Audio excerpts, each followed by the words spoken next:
Bonjour à tous, ici Hélène Moniscoum, présidente de l'association Le Burnout Parlons-en et coach fun dans le cadre de cette association. C'est l'heure de notre live quotidien sur notre page Facebook et aujourd'hui nous allons poursuivre le sujet qui était en lien, qui est en lien avec la découverte des blessures qui nous empêchent d'être nous. Donc vidéo que je crée en fait sur la base de ma lecture, de la lecture que j'ai faite de ce livre, Les 5 blessures qui empêchent d'être soi-même, ce livre de Lise Bourbeau. Lise Bourbeau, en fait, qui est donc auteure de nombreux best-sellers traduits dans le monde entier et qui est la fondatrice de l'Institut Écoute ton corps et qui est devenue la plus grande école de développement personnel au Québec.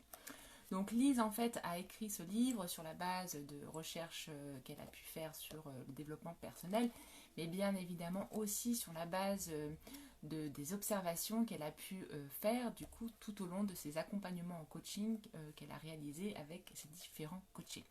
Donc bien évidemment cette auteure-là a plusieurs années d'expérience dans le domaine et elle est vraiment reconnue mondialement dans le domaine du développement personnel. Et donc voilà, depuis le début de la série de mes vidéos de cette semaine, de la semaine passée, je vous ai présenté en fait donc les 5 blessures qui empêchent d'être soi-même. Donc le rejet, l'abandon, l'humiliation, la trahison. Aujourd'hui, c'est le jour de la dernière blessure, donc de l'injustice.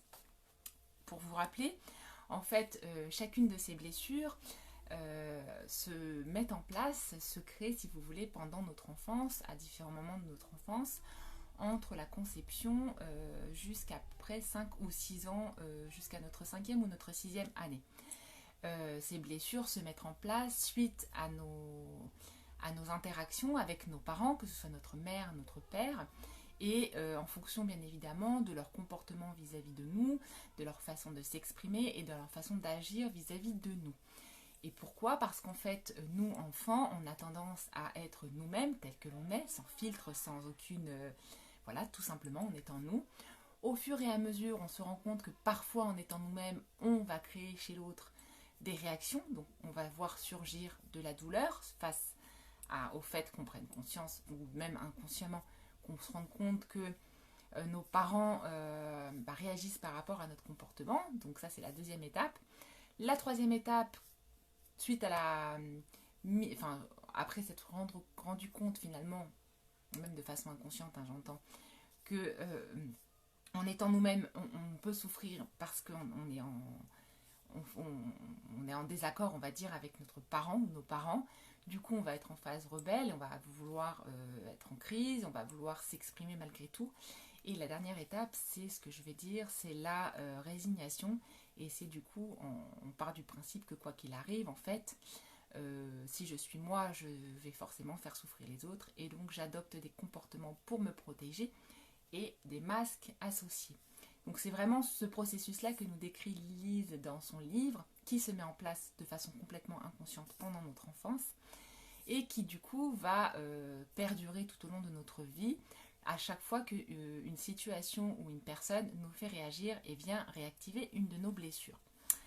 Donc voilà, alors ce qui est intéressant aussi, c'est que selon Lise, chacune des blessures a des caractéristiques bien propres et de par les comportements et les masques que l'on va adopter pour se protéger de ces blessures.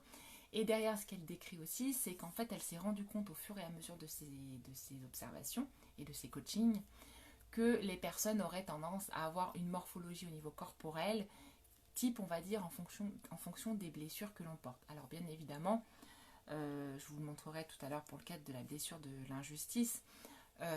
Si vous voulez, ce sont des critères qu'elle propose, mais souvent ce qu'elle explique aussi, c'est que c'est un mix.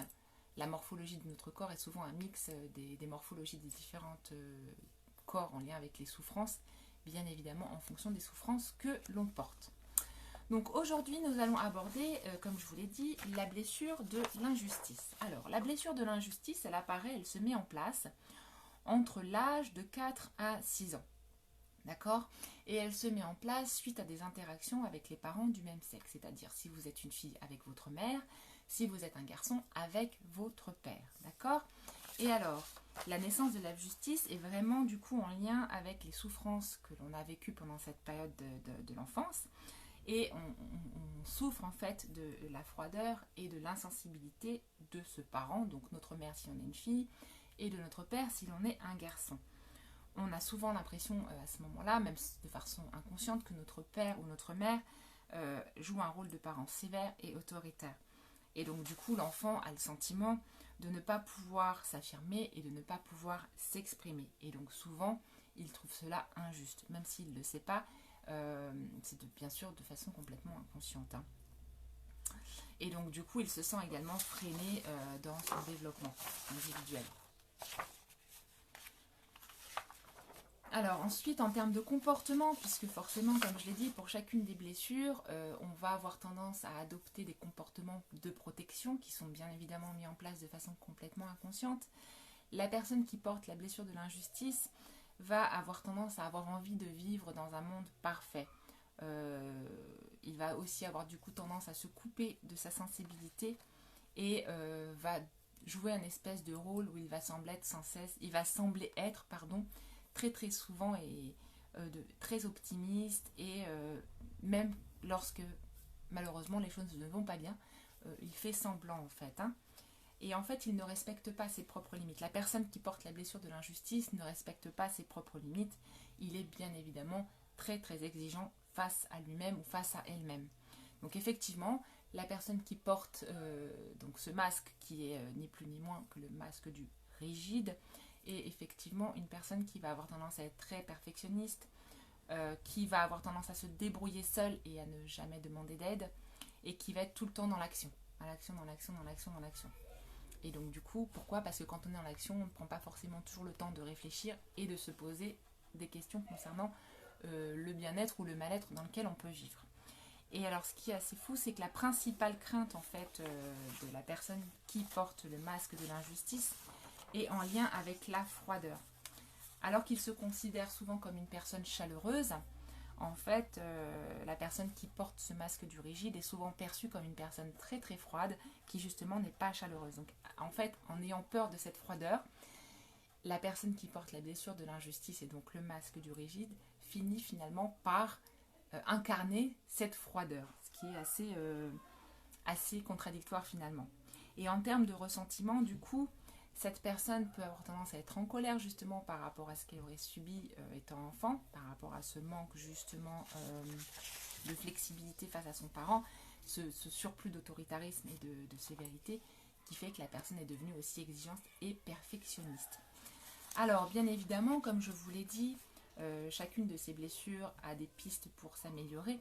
Et avant de vous parler bien évidemment de quelques pistes pour se libérer, je vais vous montrer les caractéristiques physiques de cette blessure de l'injustice qui se traduit dans notre corps adulte. Donc je reprends le livre à la page qui est relative donc à la blessure de l'injustice. Alors, laissez-moi juste quelques secondes pour retrouver cette page. Ah là voilà. Alors, voici le physique du rigide. Donc de la personne qui porte finalement la blessure de l'injustice. Donc comme vous pouvez le voir, donc le corps d'une femme, le corps d'un homme, on se rend compte que le corps est plutôt droit, équilibré et plutôt bien proportionné. En revanche, souvent le cou est raide, les mâchoires sont serrées et les personnes qui portent le masque du rigide auraient tendance à s'habiller avec des vêtements qui sont près du corps pour montrer sa petite taille et souvent en fait cette personne s'habille en noir. Cette personne peut aussi avoir une apparence plutôt soignée, plutôt sexy mais non sensuelle, avec des fesses rondes et rebondies. Et en termes de regard, le regard peut être perçu comme brillant. Alors là, Lise aussi décrit que ces personnes-là qui portent la blessure de l'injustice, de par le fait qu'elles sont très perfectionnistes et très exigeantes avec elles-mêmes, pourraient avoir tendance du coup à vivre une certaine forme d'anxiété et du coup avoir tendance aussi à se surinvestir dans ses activités professionnelles et donc du coup pour parfois être victime de burn-out, avoir des problèmes d'insomnie également et des problèmes de constipation et aussi du coup des problèmes de peau sèche. Bon, ça si vous voulez ce sont des observations qu'elle a pu faire bien évidemment au cours de ses coachings. Alors ensuite, voilà pour les caractéristiques physiques du rigide. Et comme je l'ai dit tout à l'heure, bien évidemment, ce ne sont que des observations, il n'y a pas de science exacte par rapport à ça. Et ce qui est intéressant d'après lui, c'est qu'en fonction bien évidemment des blessures, notre corps en fait va avoir tout ou partie de chacune des caractéristiques de la morphologie qui est typique des blessures. Alors, en fait, l'une des pistes de guérison pour la personne qui porte la blessure de l'injustice, la clé, en fait, l'antidote va être la flexibilité, qui va être du coup l'inverse de la rigidité. Et donc, première étape pour se libérer de la blessure de l'injustice, bien évidemment, c'est déjà de prendre conscience de est-ce qu'on porte ou pas cette blessure. Donc pour ce faire, il faut d'abord apprendre à s'observer soi-même. Quand on est face à une situation qui nous fait réagir, se poser la question, est-ce que je porte cette blessure de l'injustice? Est-ce que j'aurais tendance justement à porter le masque du rigide, à être trop perfectionniste avec moi, à être très exigeant, à avoir peur justement de l'autorité de la personne qui est face à moi? En gros, qu'est-ce qui me fait réagir? Ensuite, si je me rends compte que je porte la blessure de l'injustice, une fois encore, c'est d'être capable de l'accepter. Donc comme je le répète, l'acceptation n'est pas forcément en lien avec le fait d'être d'accord, parce que pour autant on peut ne pas comprendre pourquoi on porte cette blessure de l'injustice, on peut ne pas forcément être d'accord avec le fait de la porter, mais pour autant c'est vraiment la première clé, c'est d'être dans l'acceptation. Donc développer le plus possible notre compassion vis-à-vis de nous-mêmes, en se rappelant que chacun d'entre nous, nous portons des blessures, et que finalement nous faisons tous du mieux que nous pouvons avec notre niveau d'intelligence et notre niveau de conscience du moment. Et tout ça pour en fait nous aider petit à petit à nous pardonner et à nous pardonner aussi aux autres, parce que forcément, souvent quand on est en réaction par rapport à une situation ou à des personnes, on va réagir en fonction de notre blessure en portant tel ou tel masque, et derrière on va aller activer malgré nous les blessures et donc faire souffrir les gens qui sont autour de nous. Et donc finalement on finit tous par interagir en mode on est souffrant. Et donc, ce qui est intéressant, c'est que là, pour faire preuve justement de flexibilité, c'est de s'accorder le droit à l'erreur et du coup de lever certaines exigences, d'être capable de se dire, ok, est-ce que la perfection est si importante que toi, que ça? Plutôt que de viser la perfection, essayer de viser l'excellence, c'est-à-dire faire du mieux qu'on peut, mais à un moment donné, être aussi capable de se satisfaire de ce que l'on a fait. Voilà. Et donc tout ça pour aussi apprendre à se contenter de ce que l'on fait, de ce que l'on est. Et aussi, bien évidemment, je le disais tout à l'heure, une autre clé qui va aider la personne à se libérer de la blessure de l'injustice est d'essayer de se reconnecter avec ses émotions et ses ressentis corporels. Parce que comme je vous le disais, souvent quand on adopte le masque du rigide, on est complètement coupé de nos émotions, on n'est plus du tout attentif à nos besoins corporels. Donc ça peut vraiment nous aider dans notre processus de libération de cette blessure qui est la blessure de l'injustice. Une fois encore, je vous le rappelle, il faut vraiment voir ça, tout ce processus de libération des blessures, quelles qu'elles soient, comme effectivement un cheminement. C'est pas quelque chose qui va se faire du jour au lendemain, c'est vraiment un processus qui se met en place tout au long de notre vie et qui va bien évidemment falloir aussi accepter et mettre en place à chaque fois que notre blessure ou une de nos blessures se réveille. Et ça va bien sûr passer par l'observation de soi, par le fait de développer de l'amour, de la compassion pour soi, et ensuite entreprendre cette démarche de pardon de soi et des autres pour pouvoir apprendre à se libérer de chacune de nos blessures. Si vous voulez, j'aime beaucoup cet exemple en fait des poupées russes et qui est souvent repris par mon ami François Lemay, où en gros il faut imaginer ça justement comme on est tous des êtres souffrants avec plusieurs couches de blessures, et au fur et à mesure qu'on va venir se libérer, on va aller dépouiller la grande poupée, puis encore au fur et à mesure qu'on va se libérer une fois encore une couche de poupée, et ainsi de suite jusqu'à arriver finalement à la toute petite poupée qui est finalement la version la plus, on va dire, pure, entre guillemets, de nous. Notre être véritable. Celui que nous étions enfants à la naissance sans même en avoir conscience et qui fait que nous sommes entiers, nous sommes nous, sans filtre, sans rien. En ayant évidemment en tête et en acceptant que quoi qu'il arrive, on fait du mieux qu'on peut et que forcément on va certainement faire souffrir les autres. Mais ce qui est intéressant, c'est que dans ce processus de libération et donc du coup d'apprentissage de qui nous sommes réellement, on va du coup pouvoir aussi apprendre à mieux connaître les gens qui nous entourent et surtout on va apprendre à développer notre compassion pour les autres. Et ce qui est intéressant aussi, c'est que quand je vais me rendre compte que je suis dans une blessure qui vient d'être activée par rapport à une situation ou à une personne, de me dire ok, je sais qu'en temps normal, si ma blessure de l'injustice s'active, j'aurais eu tendance à agir comme ça, comme ça, comme ça. Est-ce que je peux essayer d'agir autrement? Donc en gros, quand vous sentez justement cette blessure arriver, prendre un petit temps de recul, prendre un petit temps pour respirer et se dire ok, la blessure de l'injustice est présente, est-ce que je vais avoir tendance à mettre mon masque du rigide? Ok, est-ce que je peux justement essayer d'agir en étant du coup un peu moins froid, en étant un peu plus à l'écoute de mes limites, de mes besoins, pour réajuster mes comportements? Vous voyez un peu l'idée, c'est tout à fait ça la clé pour apprendre à se libérer de ces blessures et du coup à se sentir soi-même. Voilà, tout simplement. Et puis aussi en acceptant cette part qu'on aime moins chez nous, qu'on va souvent associer à quelque chose de négatif, mais qui pour autant fait partie de nous. Nous avons tous une part de lumière en nous et on a tous aussi des choses que l'on aime moins chez nous dans nos comportements, dans nos paroles, et pour autant cela fait partie de nous.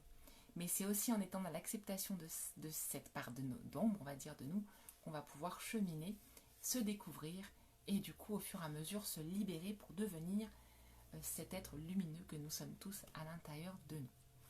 Donc voilà, ça va être la dernière vidéo en lien avec les blessures de l'âme. Donc l'objectif de ces séries de vidéos, c'était bien évidemment de vous apporter les clés pour savoir comment identifier les blessures et surtout quelques pistes pour apprendre à les guérir. Après, bien évidemment, si à un moment donné ce cheminement-là est trop compliqué pour vous parce qu'il est difficile à faire, vous pouvez toujours faire le choix de vous faire accompagner par un thérapeute, par un coach ou une coach qui peuvent du coup vous aider à avancer dans ce cheminement qui n'est pas toujours simple. Donc voilà. Alors, sinon, avant de vous quitter, comme tous les jours, je vais vous tirer une petite carte de mon jeu de cartes Message de lumière. Je sais que vous aimez particulièrement cela. Donc voilà le jeu, comme d'habitude. Je mélange un petit peu et on va voir quelle va être la carte inspirante du jour. Voilà, voilà, hop. Ah, je suis harmonie. Très belle carte. Je vais vous la montrer. Voilà, je suis harmonie. Je vous lis le texte parce que là, il apparaît à l'envers. Je suis harmonie. S'il existe tristesse ou noirceur autour de moi, cela ne m'appartient pas. S'il y a colère ou lourdeur, je les repousse. Je me recentre et refais ma bulle de protection. Car dans ma bulle, je vis dans la lumière et je suis harmonie. Alors ça, l'harmonie, en fait, c'est vraiment une clé, je pense, pour apprendre à mieux vivre au quotidien. Quelles que soient les situations, c'est être capable, finalement, de vivre avec ce qui est, en équilibre, en apprenant à surfer avec la vague, pour éviter de se retrouver sous la vague, en plein dans la partie, en fait, qui nous balance à droite, à gauche. Et c'est vraiment ça la clé, je pense, pour justement avoir une certaine forme de bonheur au quotidien. C'est d'être capable de vivre justement en harmonie avec ce qui est. Et petit à petit ramener le calme, et du coup la paix dans notre esprit. Pour pouvoir justement accueillir ce qui est et accepter ce qui est. Donc voilà les chers amis, écoutez, ce sera tout pour aujourd'hui. N'hésitez pas à commenter sous cette vidéo, à partager.